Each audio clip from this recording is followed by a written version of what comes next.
দেখেন, আমরা যারা কাজ করতেছি তারাও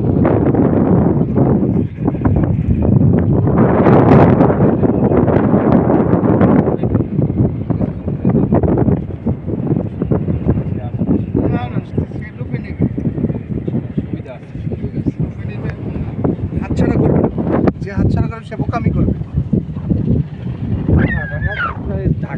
ঢাকা জেলার মধ্যে, হ্যাঁ, এখানে এটা মেগাপুরের মধ্যে, এটা মেগা প্রজেক্ট হওয়ার মেগা প্রজেক্ট হবে ইনশাআল্লাহ। এবং এখানে যে নিবে নিয়ে একটা সোসাইটি করলে থাকার মতো, কারণ এক সোসাইটির মধ্যে মসজিদ, মার্কেট, স্কুল, হসপিটাল এগুলো থাকলে নাগরিক সুবিধার জন্য যা যা দরকার, ঢাকার একবার কাছে, মানে আপনার ঢাকার কাছে বলতে ঢাকার একবারে নিয়ারেস্ট, কিন্তু তারপরও এই প্রজেক্টটা অবহেলিত থাকার কারণে হলো যোগাযোগ ব্যবস্থার কানেক্টিভিটি না থাকার কারণে।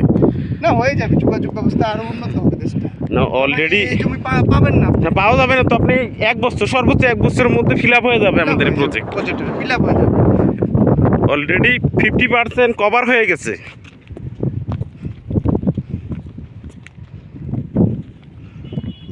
এগুলো তো ভরাট হয়েছে, রিসেন্ট ভরাট হয়েছে, দেখেন এগুলো রিসেন্ট মাল বালি ফেলা হচ্ছে, এই যে কাঁচা প্রতিদিন রাত্রে বালি বালি ফেলা হচ্ছে।